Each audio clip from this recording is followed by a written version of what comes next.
तो धरि धीरज एक आलिसयानी, सीता सन बोली गई पानी, कि बहुरी गौरी कर ध्यान करे हूँ, भूप किशोर देख किन ले।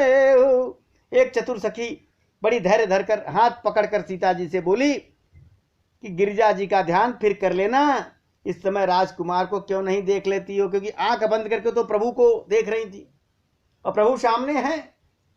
तो सखी कहती है कि पार्वती का ध्यान बाद में कर लेना, आंख खोल के देखो राजकुमार आए हैं। रिस कुछ सियत नैन उघारे, सन्मुख दो रघु सिंध निहारे, नख सिख देख राम कय शोभा, सुमिरा पितापना मन अति क्षोभा। तब सीता जी ने सकुचा करके नेत्र खोला और रकुल के दोनों सिंहों को अपने सामने खड़े देखा। नख से लेकर शिखा तक श्री राम जी की शोभा देखकर और फिर पिता के प्रण को याद करके उनका मन बड़ा क्षुब्ध हो गया। ये तो बड़े कोमल हैं और पिता ने तो प्रण ले रखा है, जो शिव का धनुष तोड़ेगा उससे विवाह करेंगे।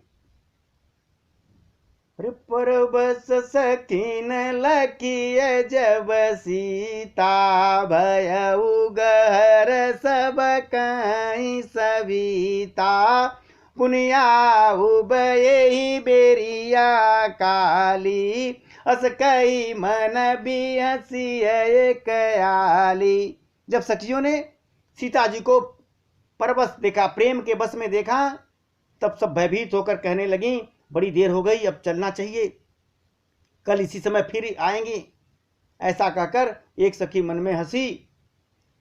अरे गुड़ गिरा सुनी सिय सकुचानी, भयो विलंबो मातु भय मानी, धरि बड़ धीर राम उरयाने, और फिर अपन पौ पितु बस जाने। सखी की यह रहस्यमयी वाणी सुनकर सीता जी सकुचा गई।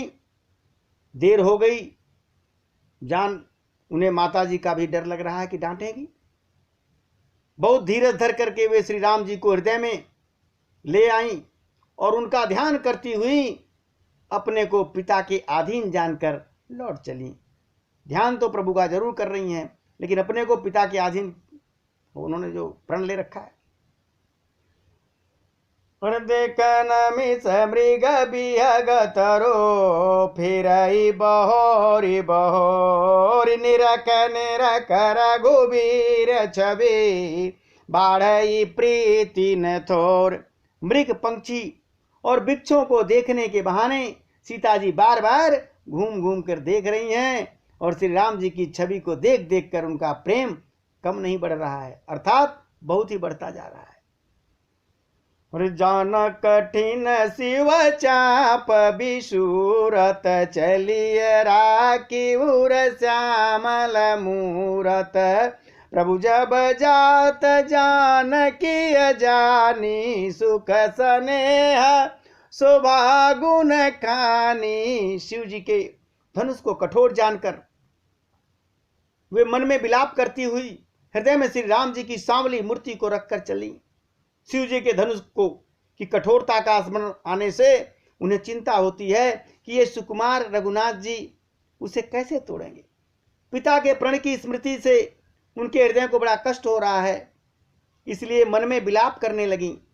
प्रेमवश ऐश्वर्य की विस्मृति हो जाने से ऐसा ही हुआ। फिर भगवान के बल का स्मरण आते ही वे हर्षित हो गईं और सांवली छवि को हृदय में धारण करके चल दी। प्रभु श्री राम जी ने जब सुख स्नेह शोभा और गुणों की खाने श्री जानकी जी को जाते हुए जाना तो अरे परम प्रेम माया मृद मसकीनी, चार चित्त भीति अलिकलीनी, गैया भवानिया भवन बहोरी, बंदी चरण बो लिकर जोरी।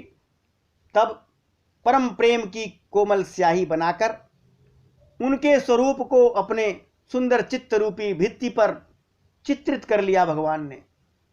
सीता जी पुनः भवानी जी के मंदिर गईं और उनके चरणों की वंदना करके हाथ जोड़कर बोलती हैं पार्वती जी के मंदिर में जाके, क्या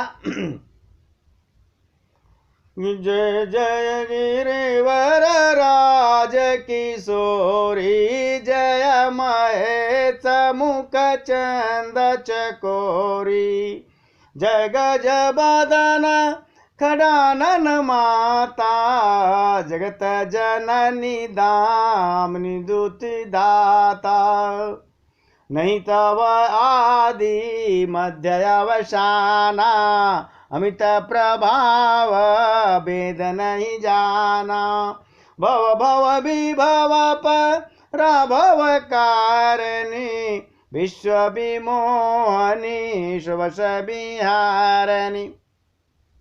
कहती हैं, हे श्रेष्ठ पार्वती के पर्वतों के राजा, हिमाचल की पुत्री पार्वती, आपकी जय हो जय हो। हे महादेव के मुख रूपी चंद्रमा की ओर टकटकी लगाकर देखने वाली चकोरी, आपकी जय हो। हे हाथी के मुख वाले गणेश जी और 6 मुख वाले स्वामी कार्तिकेय जी की माता, हे जगत जननी, हे बिजली की सी कांति युक्त शरीर वाली, आपकी जय हो। आपका न आदि है, न मध्य है, न अंत है। आपके असीम प्रभाव को वेद भी नहीं जानते। आप संसार को उत्पन्न करने वाली हैं, पालन और नाश करने वाली आप ही हैं। विश्व को मोहित करने वाली और स्वतंत्र रूप से विहार करने वाली आप हैं। मां पार्वती की का गुणगान कर रही हैं सीता जी। पति देवता सुति अमो, मातु प्रथम तवरेक, महिमा अमित न सकई कहे, सहस शारदा शेष। और कहती हैं, पति को इष्ट देव मानने वाली श्रेष्ठ नारियों में हे माता, आपका प्रथम गणना किया जाता है, प्रथम नाम है। आपकी अपार महिमा को हजारों सरस्वती और शेषनाग भी वर्णन नहीं कर सकते। सेवत तो ही सुलभ फलचारी, बरदायनी पुरारी पियारी, तो देवी पूजी पद कमल तुम्हारे, सुर नर मुनि सब होई सुकारे, मोर मनोरथ जानहुनी के, बसहु सदाउरा पुरुष बही के, किन्हु प्रगटन कारण तेहि, असकहि चरण गहे बय देहि। हे भक्तों का मुंह मांगा वर देने वाली मां, हे त्रिपुर के शत्रु शिव जी की प्रिय पत्नी, आपकी सेवा करने से चारों फल सुलभ हो जाते हैं। हे देवी, आपके चरण कमलों की पूजा करके देवता, मनुष्य और मुनि सभी सुख पाते हैं। मेरे मनोरथ को आप भली भांति जानती हैं, क्योंकि आप सदा सबके हृदय रूपी नगरी में निवास करती हैं, सबके मन की बात जानती हैं। तो मेरे मन में क्या है मां, आप जानती हैं, इसी कारण मैंने उसको प्रकट नहीं किया है। ऐसा कहकर जानकी जी उनके चरण पकड़ लेती हैं मां पार्वती के। और विनय प्रेम बस भैया भवानी, कसिय माल मूरत मुस्कानी, सादर सिय प्रसाद सिर धरऊ, बोलिय गौरी रसैय भरऊ। गिरिजा जी सीता जी के विनय और प्रेम के वश में हो गई मां पार्वती। उनके गले की माला खिसक पड़ी और मूर्ति मुस्कुरा दी। सीता जी ने आदर पूर्वक उस प्रसाद को, जो माला खिसकी, उस माला को सिर पर धारण किया। गौरी जी का हृदय में हर्ष से भर गया और बोलती हैं, मां गौरी भी प्रसन्न हो गई। क्या कह रही हैं? सुन सिय सत्य असीस हमारी, पूजहि मन कामना तुम्हारी, नारद बचन सदा सुचि साचा, सोबर मिलई जान मन राचा। हे सीता, हमारी सच्ची आशीर्वाद को सुनो, तुम्हारी मनोकामना पूरी होगी। नारद जी का वचन सदा पवित्र, संशय भ्रम आदि दोषों से रहित है और सत्य है। जिससे तुम्हारा मन अनुरक्त हो गया है वही वर तुमको मिलेगा। जिससे तुम्हारा मन अनुरक्त हो गया है मन वही वर तुमको मिलेगा। आशीर्वाद है। मन जाहि राजो मिले सोबर सहज सुंदर सावरो करूं ना निदान सुजान शील स्नेह जान तरावरो। यही भांति गौरी असीस सुन सिय सहित ही हर सियली तुलसी भवानी पूज पुनि पुनि मुदित मन मंदिर चली। जिसमें तुम्हारा मन अनुरक्त हो गया है वही स्वभाव से ही सुंदर सांवला, वही वर तुमको मिलेगा। वह दया का खजाना है और सर्वज्ञ है, तुम्हारे सील और स्नेह को जानता है। इस प्रकार गौरी जी का आशीर्वाद सुनकर जानकी जी समेत सब सखियां हृदय में हर्षित हुई। तुलसीदास जी कहते हैं, भवानी जी को बार बार पूज कर सीता जी प्रसन्न मन से राजमहल को लौट चली। तो जान गौरी अनुकूल रसिन जाई कर मंजुल मंगल मूल बामयंग पर कन लगे। गौरी जी को अनुकूल जानकर सीता जी के हृदय में जो हर्ष हुआ वह कहा नहीं जा सकता। सुंदर मंगलों के मूल उनके बाएं अंग भी फड़कने लगे सीता जी के। हृदय सराहत सियलनाई गुरु समीप गवने दो भाई। राम कहा सब कौशिक पाई सरल स्वभाव छुवत छल नाई। हृदय में सीता जी के सौंदर्य की सराहना करते हुए उधर प्रभु श्री राम जी अपने भाई के साथ गुरु जी के पास पहुंचे। श्री रामचंद्र जी ने विश्वामित्र जी से सब कुछ बताया, सब कुछ कह दिया, क्योंकि उनका सरल स्वभाव है, छल तो उन्हें छूता भी नहीं। सुमन पाई मुनि पूजा कीनी पुण्य आशीष दुभाई न दीनी। कि सुफल मनोरथ हो तुम्हारे राम लखन सुन भय सुखारे। फूल पाकर मुनिवर ने पूजा किया, फिर दोनों भाइयों को आशीर्वाद दिया कि तुम्हारे मनोरथ सफल हों। यह सुनकर श्री राम जी और लक्ष्मण जी बड़े सुखी हुए। तो करी भोजन मुनिवर विज्ञानी लगे कहन कछुकता पुरानी।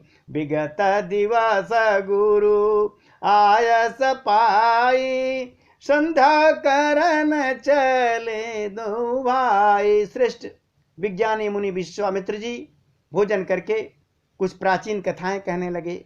इतने में दिन बीत गया और गुरु जी की आज्ञा पाकर दोनों भाई संध्या करने चले। अरे प्राची यदि शशि सुहावास मुख सरिस देख सुख पावा।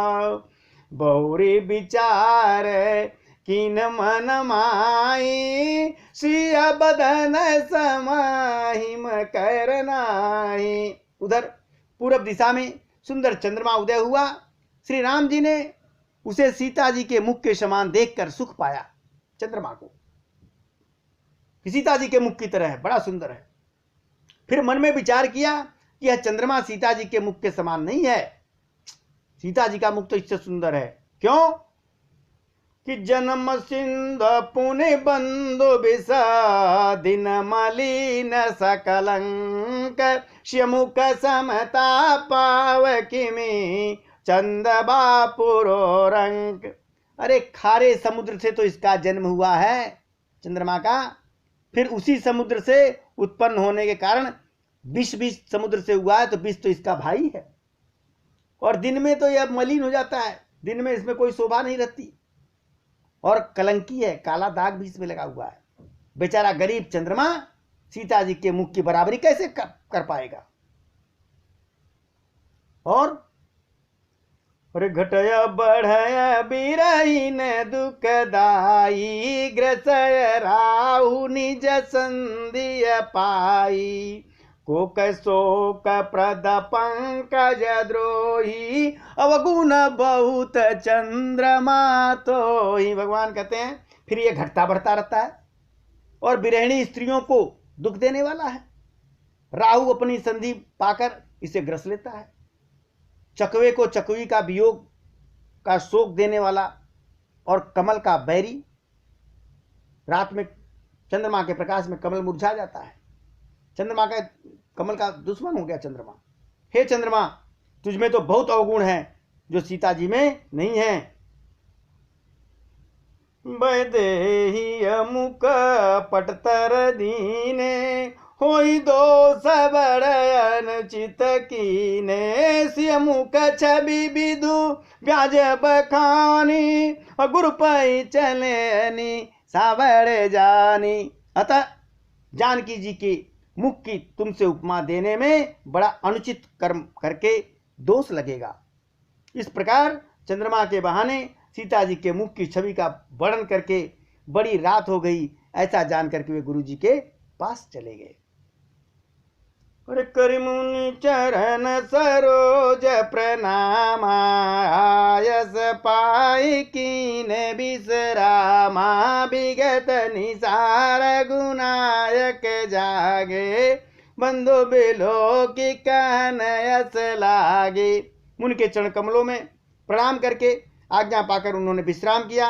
रात बीत जाने पर श्री रघुनाथ जी जगे और भाई को देखकर ऐसा कहने लगे। लक्ष्मण जी के साथ बैठे हैं, क्या कह रहे हैं? अरुण अवलोकं ताता, पंकज को कलोक सुखदाता, बोले लखन जोर जुग पानी, प्रभु प्रभाव सूचक मृदुबानी। हे तात, देखो कमल चक्रवाक और समस्त संसार को सुख देने वाला अरुणोदय हो गया है। सूर्य आ गया, कमल खिल गया, पूरे संसार को सुख मिल रहा है।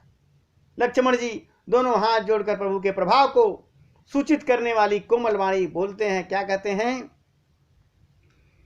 अरुणोदय सकुच कुमुद, उडगन ज्योति मलिन, अजिमि तुम्हारे आगमन सुन, भय नृपत बलहीन।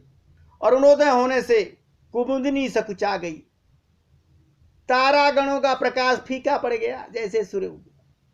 जिस प्रकार आपका आना सुनकर सब राजा बलहीन हो गए हैं। अरे नृप सब नखत करही उजियारी, टारी न सकई चाप तम भारी, कमल को मधुकर खगनाना, हर्षय सकल निसाया वसाना। सब राजा रूपी तारे उजाला करते हैं।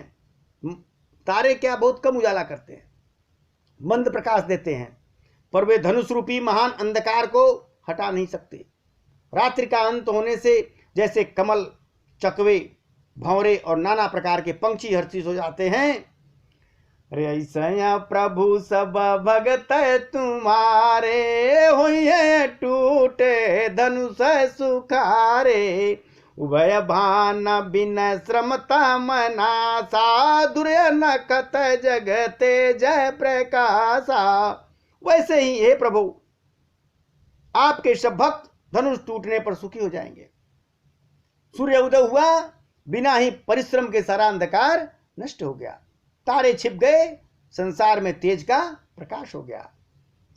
तो रवि निज उदय ब्याज रघुराया, प्रभु प्रताप सब नृपन दिखाया, तब भुज बल मही माउद घाटी, प्रगटिय धनु विघटन परिपाटी। हे रघुनाथ जी, सूर्य ने अपने उदय के बहाने सब राजाओं को प्रभु आपका प्रताप दिखलाया है। आपकी भुजाओं के बल की महिमा को उद्घाटित करके, महिमा को उद्घाटित करने के लिए, खोलकर दिखाने के लिए ही धनुष तोड़ने की यह पद्धति प्रकट हुई है। लक्ष्मण जी जब ये कहते हैं, प्रभु मुस्कुराते हैं। और बंधु बचन सुन प्रभु मुस्काने, होई सोच सहज पुनीत नहाने। नित्य क्रिया करी गुरु पई आए, चरण सरोज सुभग सिर नाए। भाई के वचन सुनकर प्रभु मुस्कुराए।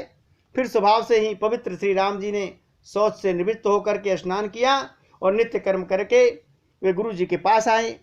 आकर उन्होंने गुरु जी के सुंदर चरण कमलों में सिर नवाया। सतानंद तब जनक बोलाए, कौशिक मोने पहे तुरत पठाए।